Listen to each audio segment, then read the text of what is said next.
To do this, we will first click on File, New Platform. In this wizard, it is a 7-step wizard that will lead us through building the operating system. In this, we will choose the ICOP, which is the board or the BSP that we are using.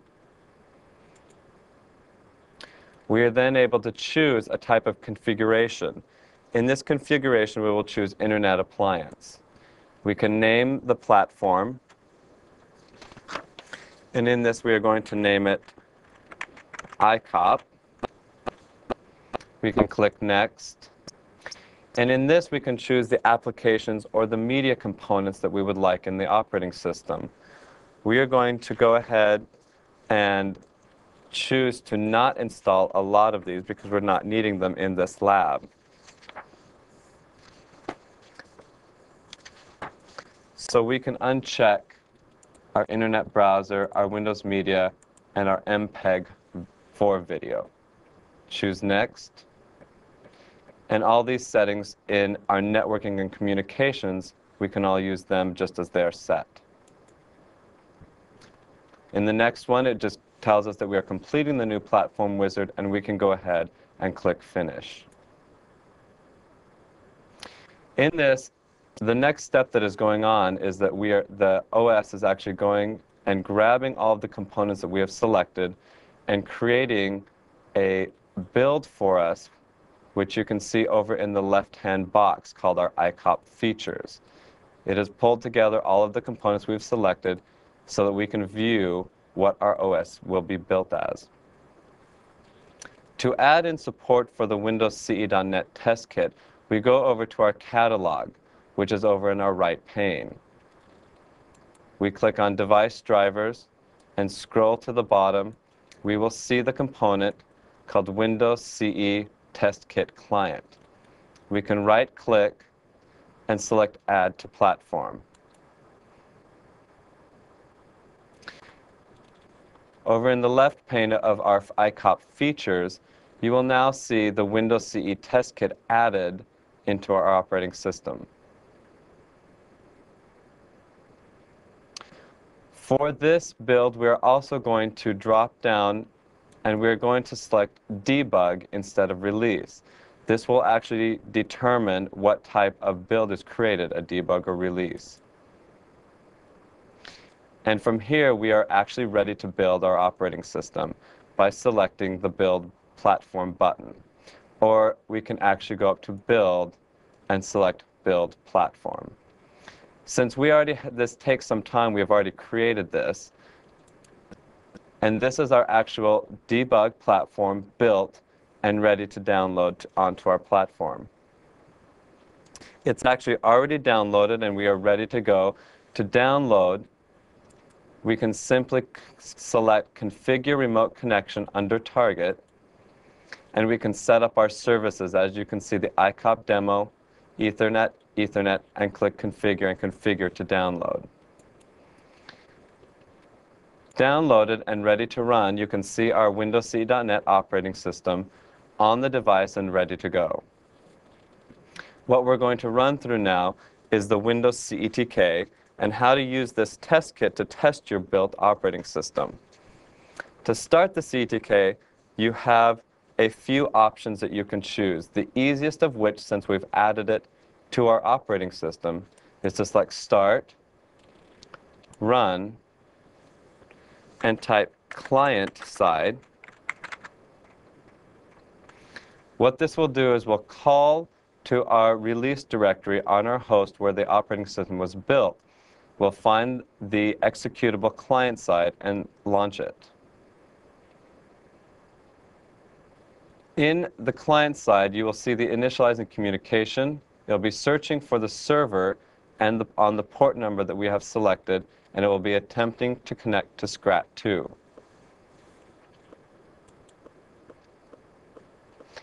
To connect to SCRAT2, we will come to All Programs, on our host,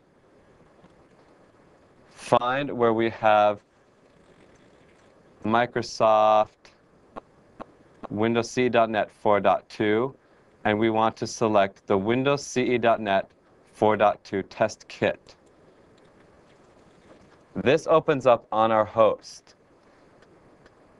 I'm going to minimize this, and you will see in our messages that it says waiting for server message. It's connected, and it's retrieving driver information now. Once this is completed, it will say waiting for server message, and if we open up our test kit UI, we will find our Windows CE x86 device connected. The list of tests that drop down, you will find everything selected which Windows CE, the test kit has automatically detected exists on your platform. Everything with a slash means that it did not find this device or peripheral on your platform. So these tests are therefore not selected. You do still have the option of selecting and running these tests, but by default, it is not selected. So to run a sample test, we're going to choose a keyboard test. We can unselect all tests by just right-clicking on the main device and selecting deselect all tests. To run one test, we can simply click that test, right-click again on the device, and start tests. Now, you will see two things happening. On the device, you will see a bunch of messages of running test and the test actually running. In your host UI, you will actually see what test is running and that the test is in progress. When this test completes, it will come back, let you know it's complete, and allow you then to go look at the results of that test.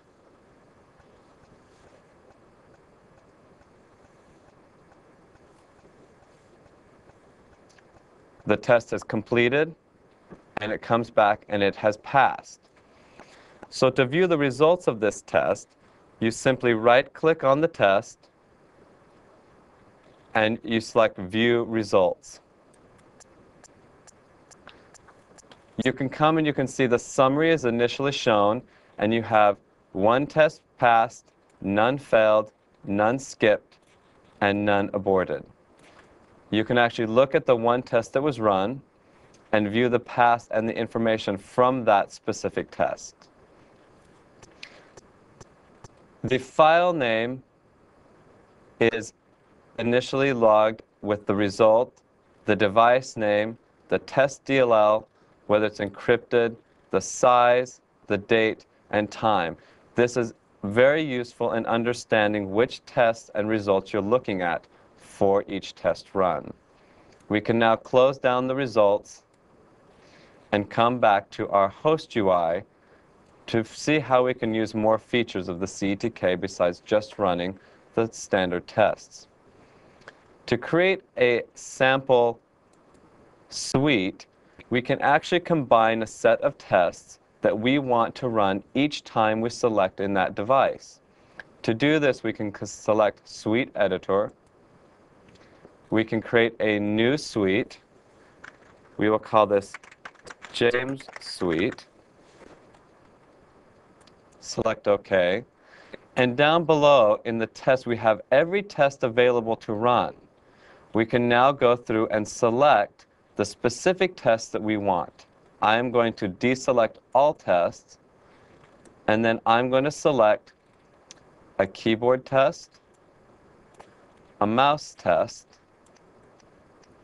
and a PCM CAA test. I select OK. And now to apply this specific suite, I right-click on the device, Test Suites, Apply Suite, and it will give me all of the names of the suites I've created. The one I've just created, James Suite, I can select and select OK. So now, only the test that I had selected will be selected to run, which would be a keyboard test, a mouse test, and a PCM CAA. I wanted to show you that a suite will override non-detected devices or peripherals. so that if you are working in development on a driver and it is not being detected, you are still able to run the specific test on that device.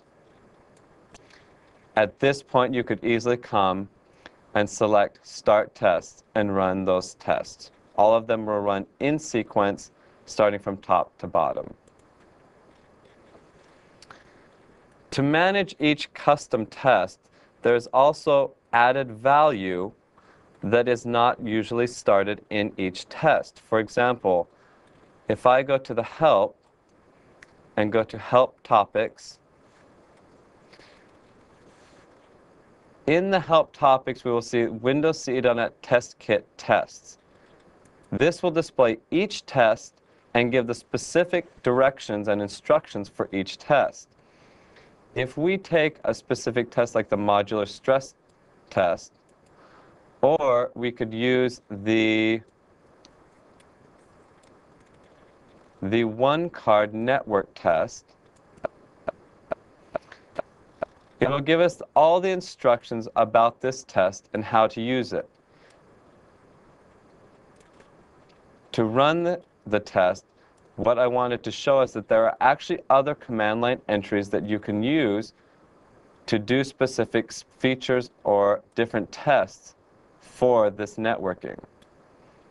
So to set these, you could come and select the one-card network test, right-click on it, edit command line. The default command line is always shown at first. From here, you can easily edit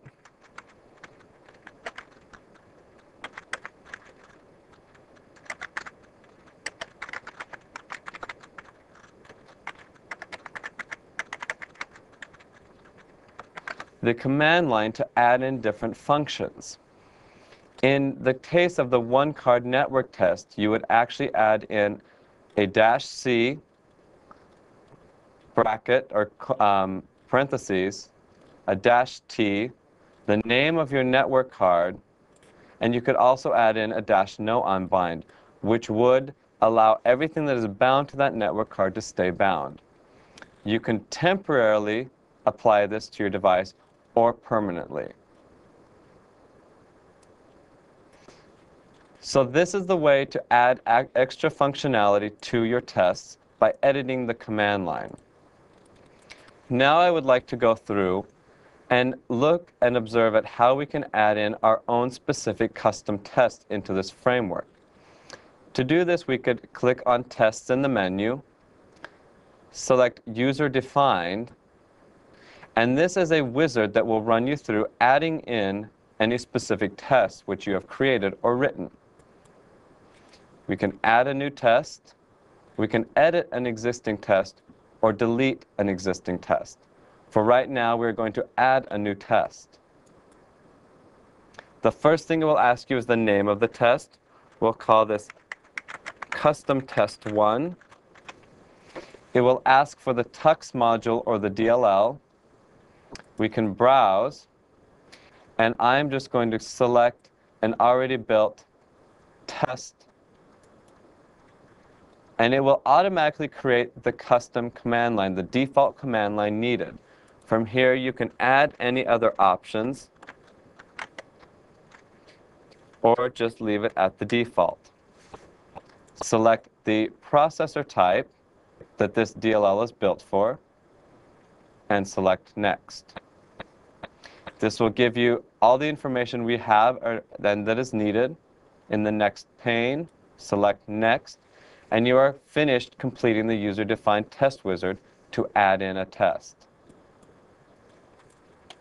To have that test show up, you will need to redetect peripherals on the device.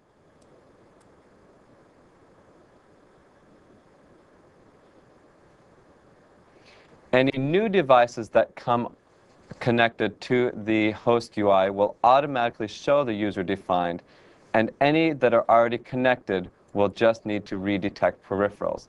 So as you can see, we have a new category that is added called User Tests, and in it we have Custom Test 1. We can easily select that now to run the test. And if we need to edit the command line, that is also available from this menu. To help us manage these tests, you can also use the user-defined wizard to edit an existing test or even delete an existing test. To delete, we would select that radial button, select Next, and it will give us a list of all of the tests, custom tests we have added. To delete, we would simply select Next, and Finish. A redetection,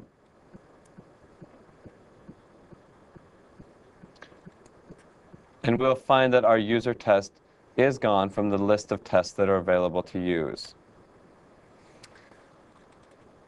The other thing that I want to point out in this is the server settings that are available to use. We have a communications, which is the port number, which will be used to connect the client and the host. You can edit this, and the important thing to remember is that the host and the client just must use the same port number. Test results. This is the folder where all results will be placed.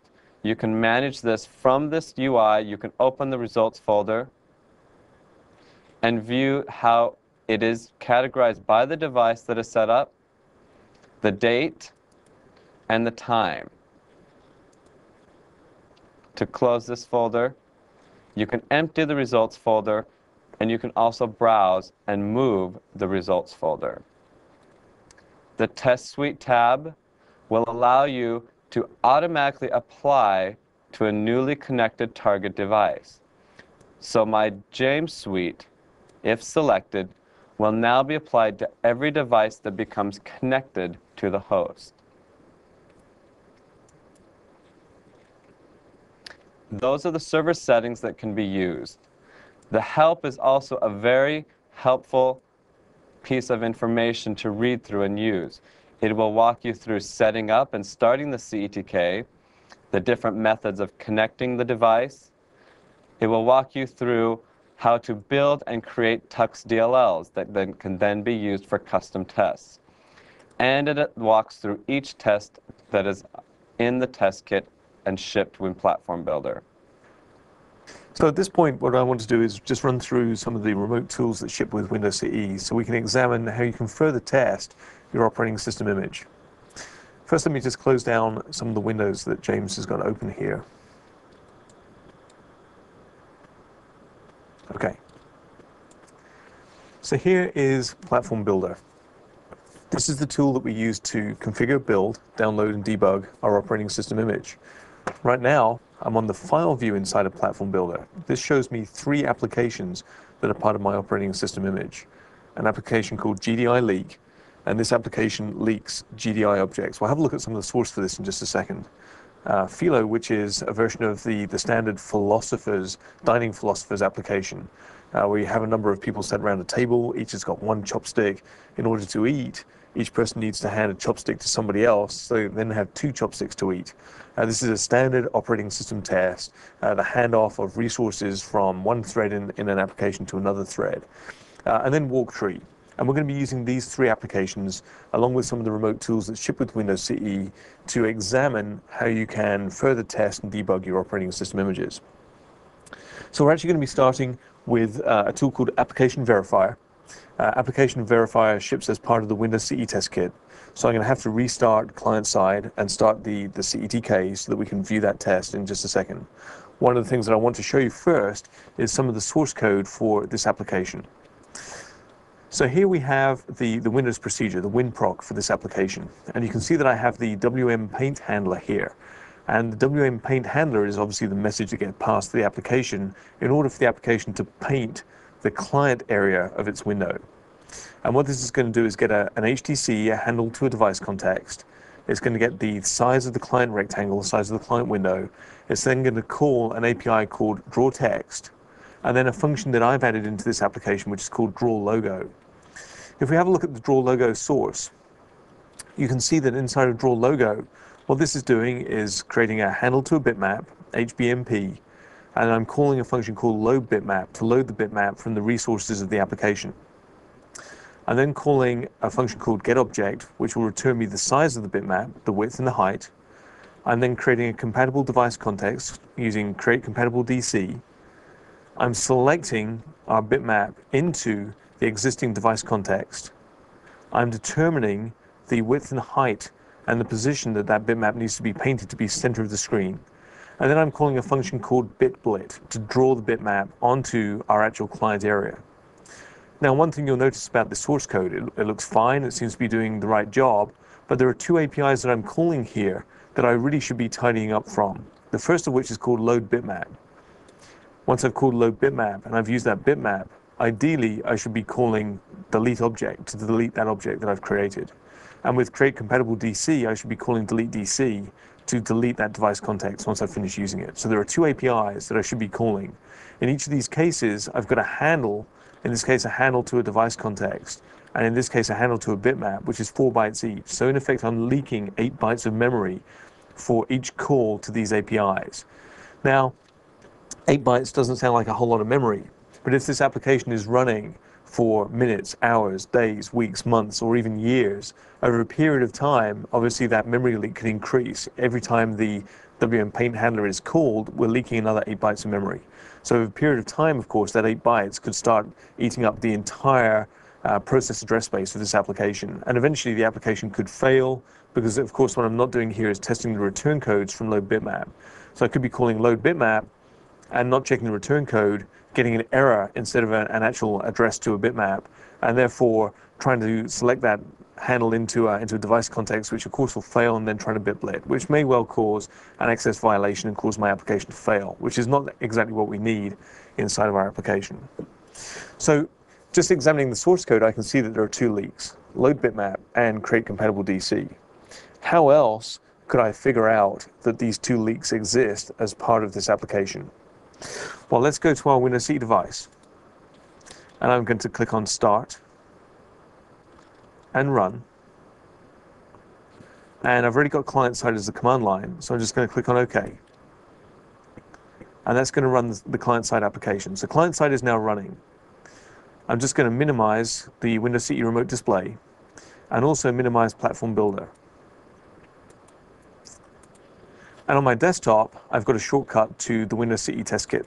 So I'm just going to go ahead and run that. And then bring my, my Platform Builder back up. Okay, so what we should find is that we're retrieving driver information currently from the Windows CE device. And you can see here's my Windows CE x86 device. So at this point, I could run one of the tests in exactly the same way that, that James has already run the tests. Or alternatively, I could right-click on my Windows CE device. I can come down to Tools, and I can choose a tool, App Verifier, which is the application verifier tool. Again, I'll see some messages appearing inside the client side. If I had the Windows CE remote display up, you'll be able to see those on the screen. Once the application verifier has downloaded the components it needs to the target device, we'll then get a user interface being displayed on our desktop machine, which allows us to choose which of the application verifier tests we want to run, and also choose which application we want to run against that test. In fact, you can see some debug information appearing inside a Platform Builder while the application verifier is getting started. Okay, so here is application verifier. By default, there are 3 types of tests that I can run: heap verifier, the leak tracker, and also the shell verifier. In our case, I'm going to choose shell verifier. Obviously, in our application's case, we're leaking GDI objects, which are shell objects. And I can choose which application I want to run as part of this test. So I'm going to click on Add to add an application. And what this is doing is examining the remote Windows CE device and giving me a list of all the applications and all the DLLs that exist as part of that Windows CE device image. I'm going to open up the Windows folder, and in the Windows folder again we'll see a list of applications. If I scroll this list down, what I should find is GDI leak as an application. So I'm going to select GDI leak and click on Open, and here is the application listed here. So I'm now ready to run the shell verifier test against the GDI leak application. I just click on Run. And what this is going to do is push the application down to the device and run that application. If I switch over to my Windows CE remote display, you'll see that our application is running and the Windows CE.NET logo has been displayed in the client area of that application. Right, so even now, 4 bytes of memory have been leaked on the call to load bitmap and also the call to create compatible DC. If I was to minimize this application and then bring the application back up onto the screen, that will force an additional WM Paint message to be sent to the application. When that WM Paint message is sent, of course, that makes us force a call to load bitmap and create compatible DC, leaking another 8 bytes of memory, 4 bytes each for the APIs that we've called. So what I can do now is just close this application down. And in effect, what that is doing is ending the test that we've run here. When I run a test, in effect what happens is a log file is created on my target device. So what I'm going to call is get logs. This will retrieve the log from the target device that we're running against. Again, you may well see some debug messages being displayed in the background. And you can see that we get a message box being displayed telling me that the log has been uploaded to my development machine. I click on OK, and then I click on View Exported Log. So here are the list of log files that have been exported from the app verifier. Let me just select the latest one that we've created here. And you can see here's our application, GDI leak. I expand this out, you can see that there is a potential leak of 2 items.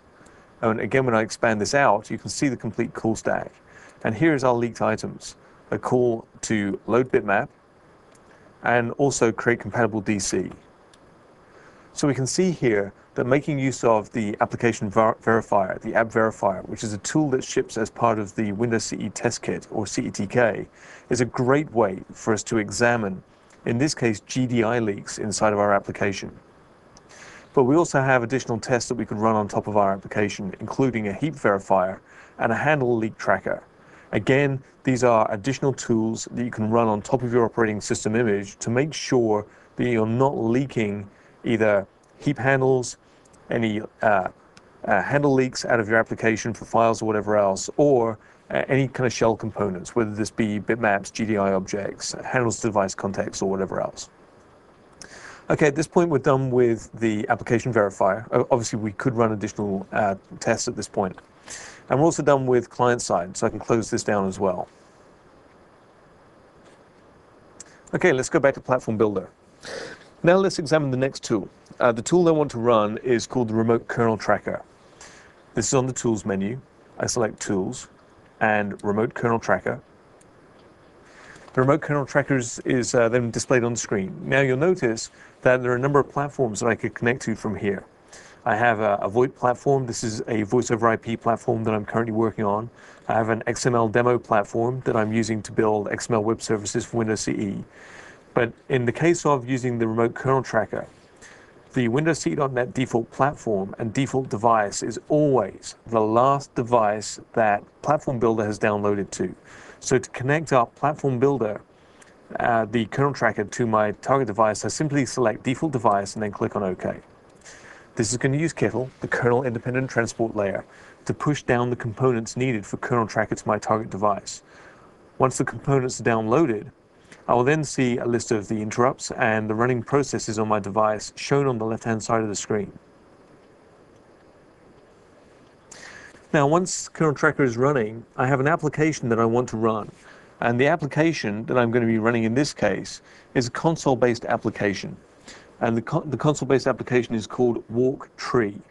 And the Walk Tree application simply uses a couple of Win32 APIs called getFirstFile and getNextFile to enumerate all the files in the filing system for my Windows CE device. Now, if we just take a second to look at my Windows CE operating system image, this is the running operating system that I'm running on my Windows CE device. Let me expand out my computer. You'll notice that pretty much all the files and all the folders that exist on the Windows CE device are local to the device that I'm running on. In this case, you can see that I have folders such as application data, my documents, network, but I don't have any network connection set up right now, so that's not going to enumerate any files. Profiles, program files, temp, and Windows. I deliberately skipped the release directory. The release directory is a shared directory between my Windows CE device and the build release folder, or flat release directory, or flat release dir, on my development workstation. Now, when I'm enumerating all the files of the operating system running this walktree application, in effect, what's going to happen is the walktree application is simply going to walk all of the files in application data, my documents, program files, Windows, and so on. When I hit the release directory, because the release directory is actually a folder that exists on my desktop machine, what's going to happen is the calls to get first file and get next file are going to have to go through KITL, the kernel independent transport layer, to retrieve information from my desktop machine about the files that exist in that folder.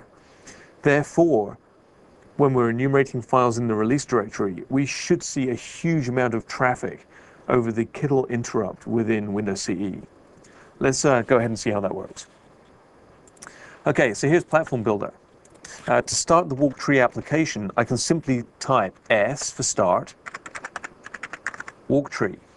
When the walktree program gets started, you should see a whole series of debug messages being displayed in the debug output window at the bottom of the screen. Once the walktree application is finished, we'll then go back to the remote kernel tracker to examine what's happening inside of that tool. So I'll start walktree. You can see all of the files now being enumerated at the bottom of the screen. Let me drag this over and see if we can see some files. Okay, so this is enumerating all the files. At some point, in fact, let me just close down a couple of windows here so we can just expand this. Okay, so we're enumerating files in the release directory right now. And what we should see, once we've enumerated all the files, is a whole set of activity inside of the remote kernel tracker. We'll just allow this to finish running, and then we'll go back to the kernel tracker and examine what's happening inside there.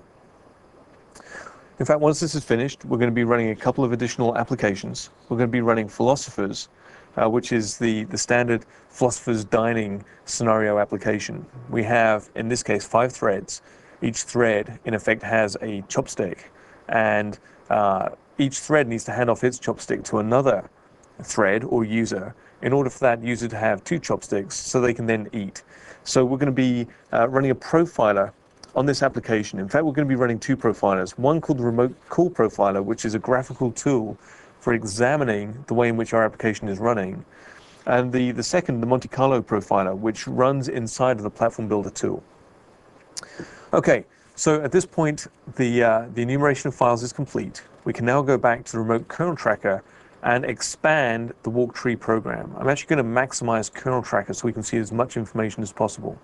I'm going to change the zoom range here from 1 millisecond down to 10,000 milliseconds. I'm also going to expand the interrupts here and also the kernel. And what you can see here is the kernel interrupt thread.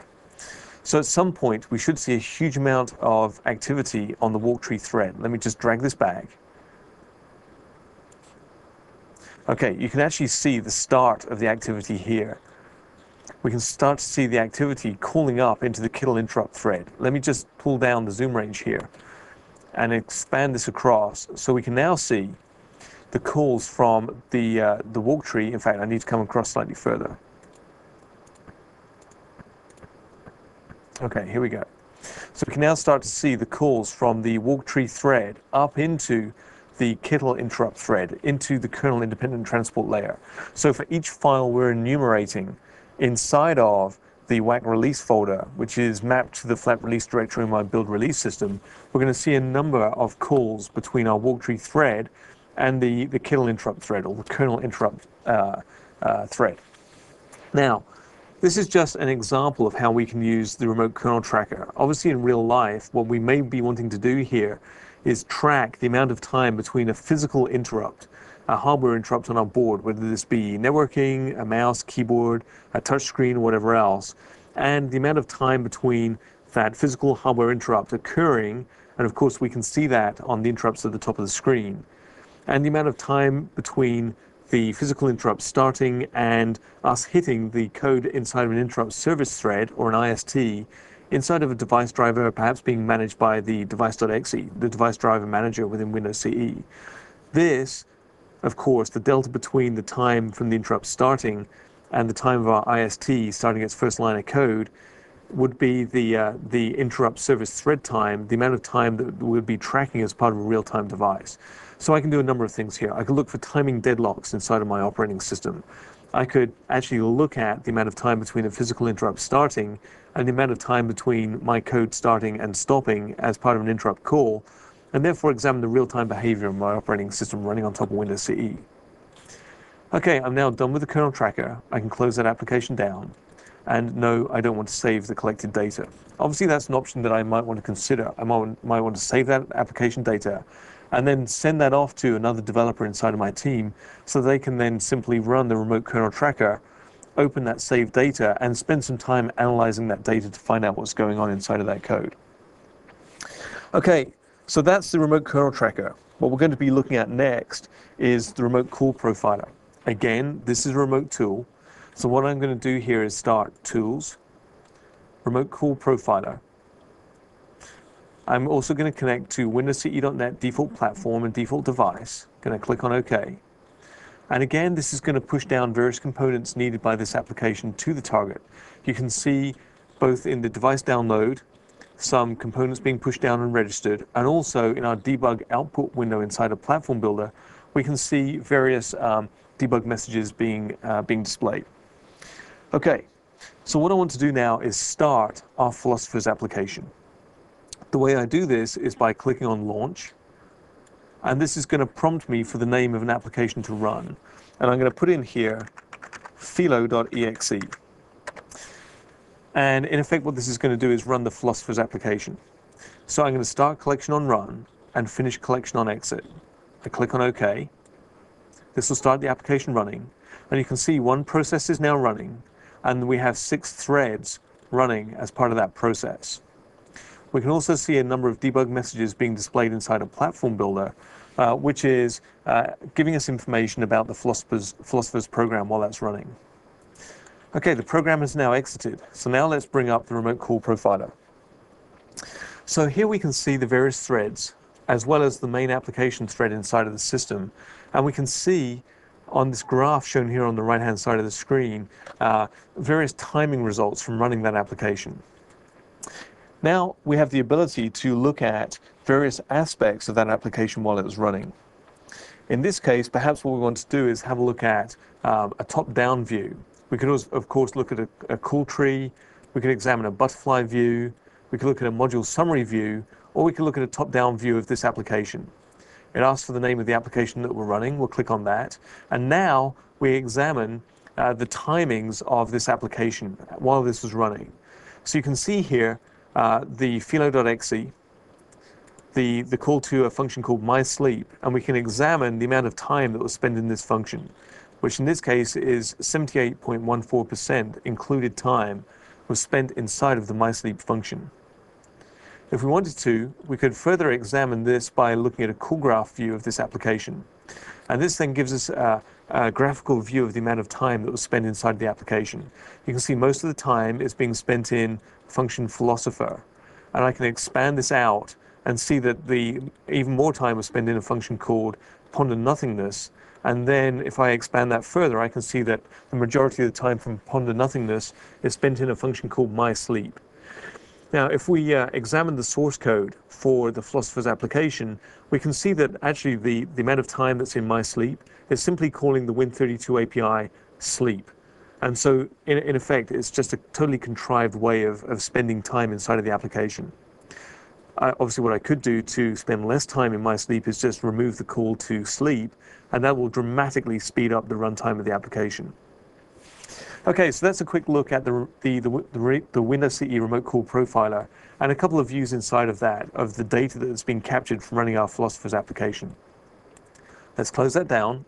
And again, I could save the changes and pass this on to another developer for them to examine the data that I've saved and give me recommendations for where I could save time inside of my code. In this case, no, I'm not going to save changes.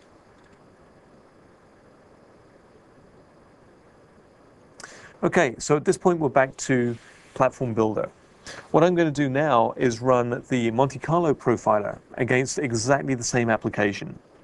Now, the main difference between the remote call profiler and the Monte Carlo profiler is that the remote call profiler gives me a profiling view of just that one application that I'm running at that time. Whereas the Monte Carlo profiler gives me an all-up view of the operating system as it was running while the application was executing. Okay, so what I'm going to do now is turn on profiling. I type prof on. That enables profiling. You can see that I get a few debug messages being displayed as I turn profiling on. I'm now going to start Philosopher's program, S, philo. That starts the Philosopher's application. And now you can see the debug messages being displayed that were hidden previously while the remote call profiler was running. And you can see each of the philosophers getting access to their chopsticks and either waiting or eating or whatever else. Okay, so at this point the philosopher's application is complete, and I can now type prof off, profiling off, and hit return. And what this is going to do is examine all of that data that we've captured as part of that profiling exercise, and then give us the all-up view of the operating system while that application was running. And we know full well that the call to my sleep was totally contrived. In this case, it was simply calling down into the Win32 API sleep. So hopefully we should find that the call to my sleep, which calls sleep, is actually very low down on this. There shouldn't actually be spending a whole lot of time in here inside of the operating system. So let's examine where time is being spent inside of our application or inside of the operating system while our application is running. And this is going to be in amount of time spent order. So you can see here that most of our time is being spent in nk.exe in idle state. In fact, 24.7% of our time was spent in idle state. And you can then see that CERDISP, our Windows CE remote display, was using 16.9% and 13.5% respectively in functions compute CRC and do connect. And then we get really down into the noise from there. Less than 1% of time being spent in nk.exe, in the TCP stack, and then further down, hopefully we should get some entries for our Philosopher's application. So let's just scroll this list down. And we're below 1% of time now. CoreDLL, GUIs, TCP stack. And hopefully at some point we should see an entry for our Philosopher's application. Don't forget, this is all in order of the amount of time that was being spent inside of the operating system while the Philosopher's application was running. So we're getting further and further down the list here. And at some point, we should see an entry for Philosophers. Okay, and here it is. Here's our first entry for the Philosopher's application. And that's a call to a function called isAvailable. And we'll have multiple additional entries even further down the list. And you can see that there really is no amount of time being spent here. There is 0.0%, less than 1% of time spent on this individual function as part of the Philosopher's application. Okay, so at this point we're pretty much done with the demo. We've actually covered quite a lot of ground during the last hour. We've examined how we add the Windows CE test kit into a Windows CE operating system image. And one thing just to note here is that by adding the Windows CE test kit component into my operating system configuration, this doesn't actually add any additional files into my operating system image, into the nk.bin.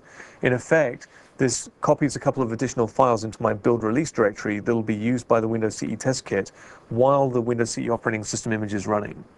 We then examine how we can run tests, how we can add our own custom tests, and how we can modify existing tests using the Windows CE test kit. Once that was complete, we then ran a number of Windows CE remote tools. First of all, we had a look at a program called GDI Leak, and we used the Windows CE test kit application verifier to look at how we're leaking GDI handles from that application. Obviously, what we would normally do once we've run the application verifier is then go back and modify our application source code to delete the device context and the GDI handle from load bitmap correctly. Or alternatively, one thing that we could do is create our calls to create compatible DC and load bitmap in our WM create handler. That way we only need to call them once, and we only allocate 8 bytes of memory at that point, and then any call to WM paint can simply use those handles that we've already created. There are a number of ways that I can do that. We then had a look at the philosopher's dining sample. And while we were looking at that, we examined two ways to profile that application. The first using the remote call profiler, which is a view onto that actual application while it's running. And also we had a look at the Monte Carlo profiler, which gave us an all-up view of the operating system while the philosopher's application was running. And from that, we could see that the philosopher application is actually using literally no time at all of the operating system. In fact, most time is spent in an idle state. So at that point, that ends the demo. I trust this has been useful to you. Thanks very much for watching.